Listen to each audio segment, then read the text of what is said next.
From being the third richest man to the 12th on the list, this is the story of how Mark Zuckerberg, the CEO of Meta, the parent company of Facebook, Instagram and WhatsApp, rose to the top, and how he lost over 50% of his wealth in 9 months.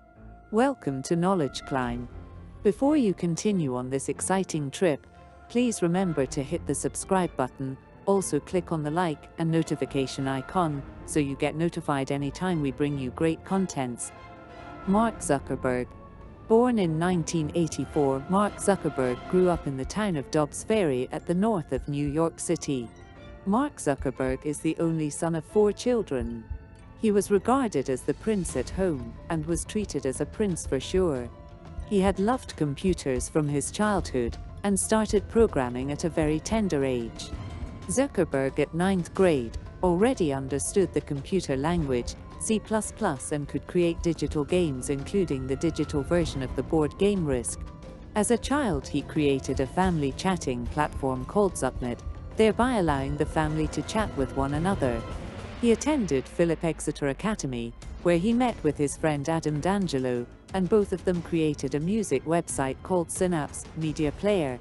Both Microsoft and AOL approached Zuckerberg to buy Synapse with offers of $1 million, but he was unwilling to sell. When he finished at Exeter, he was offered jobs by Microsoft and AOL, but he turned them down and decided to go to Harvard. In 2002, Mark got admitted into Harvard. At this time, everyone knew him as a programming prodigy. In his early years in Harvard, he created CourseMatch, a website that allows students to register and pick the courses they wanted to enroll for the semester. With this app, the total number of students enrolling for a course could be seen, allowing students to know their course mates even before they enroll. He also created FaceMash, a site that allowed Harvard students to decide who was better, looking between 2 random students, hot or not. At the weekend of creating the site, there were lots of traffic from students on the website, which led to the shutting down of one of Harvard's network switch. Soon he got himself into trouble when he hacked into the school's database to collect images, but that wasn't the only trouble he had to deal with. FaceMash was getting people upset as it made many people uncomfortable seeing their images being tagged as not hot. The school management requested that he shut down the website, and he was charged by the school with breaching security, violating privacy and copyrights. At Harvard, Mark Zuckerberg was a member of the underground Jewish fraternity, and it was at this place that he met with his friend turned business partner, Eduardo Saverin.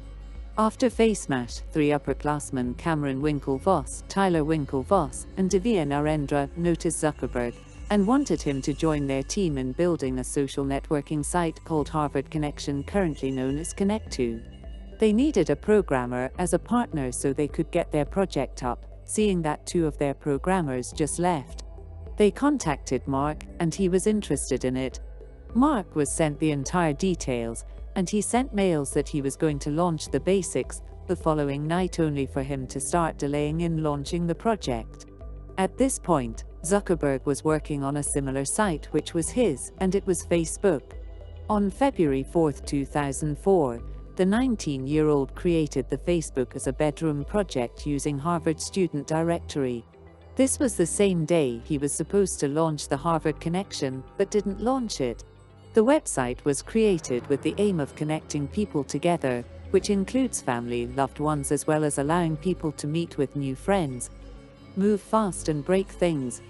In no time, Facebook had 1 million active users from college students around the United States and was already meeting with angel investors and venture capitalists.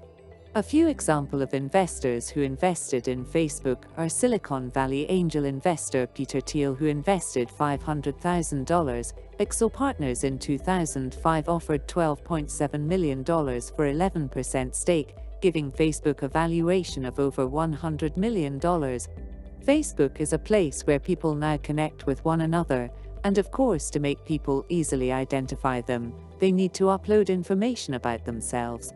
Soon people started adding every of their daily activity on Facebook, following the timeline, addition, status, and location. Mark Zuckerberg's mission for Facebook is to give people the power to share and keep the world more open and connected. While connecting the world, Mark was making a whole lot of money, as well as having so many users' information.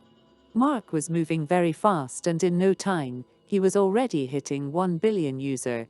In 2007, Mark admitted that he was going to make Facebook available to the world, but then, how do you keep these users coming unendingly and visiting again? To solve this, Facebook came up with the news feed. A list of unending storylines from both your friends, friends of friends, and advertisers. It was like a personalized newspaper, and you got it. Since it was personalized, it had to be organized by an algorithm. The algorithm is designed to give the user the content they want to see, and when they like this feeds, the algorithm starts to share things related to what they just liked. On May 18, 2012, Facebook went public, raising $16 billion. This made it the biggest tech IPO in history. In its expansion, Facebook bought Instagram for $1 billion, WhatsApp for $19 billion, and Oculus for $2 billion. Facebook scandals. The amount of users on Facebook gave it the power to reach out to people in few minutes, and it was the social media platform for all to go to until 2011 in Egypt, where it was used to spring out protest, which led to an unrest and the removal of Hosni Mubarak in just 18 days. It had happened in the past in Tunisia, but that of Egypt gave a lot of credit to Facebook. Soon, Egypt started to face serious unrest as religious clash became a thing. Being a tool that uses its algorithm based on numbers of likes in sharing news feed, it allowed for rival parties to spread hate speech, fake news, and increase violence in the region. User privacy started to become a very big problem in 2018, following the Cambridge Analytica scandal. This was the data firm, linked to Trump election, that was alleged to be used to influence the US elections, as well as elections in so many countries. Facebook using personal information of users for advertising started to make users' privacy a major concern. While Facebook doesn't sell your data, it gives advertisers the platform to target you based on your interest as a result of the data they share on the social network. In September 2018, 30 million users lost their accounts and had their personal information compromised to a Facebook hack. People started to lose trust in Facebook and its ability to keep their data safe and private. Soon Zuckerberg appeared before Congress over a proposed plan to launch its cryptocurrency Libra. During the appearance, more of the conversation and queries went to user privacy and free speech, all which Mark claimed they were working to get better. After the COVID hit, Facebook, Google, Amazon, and Apple faced Congress over antitrust issues, after which Facebook faced 2 antitrust suits later that year. Like that wasn't enough for Facebook, it had its data breached again in 2021, leading to the loss of over 500 million users' data. As you would expect, people started to withdraw from using it. Meta is born.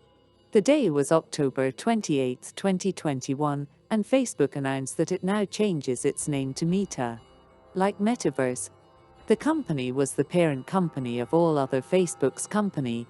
This was supposed to be received with open arms, but after Meta announcement, Facebook started to receive numerous backlash onto its change of name, and why the metaverse world is a dystopian nightmare. On February 3, 2022, Meta fell 26%, losing $230 billion in its market capitalization. This was accompanied by a drastic loss of wealth on Zuck's end. Mark lost $30 billion in one day, and the event is regarded as the second biggest loss in stock market history. Conclusion.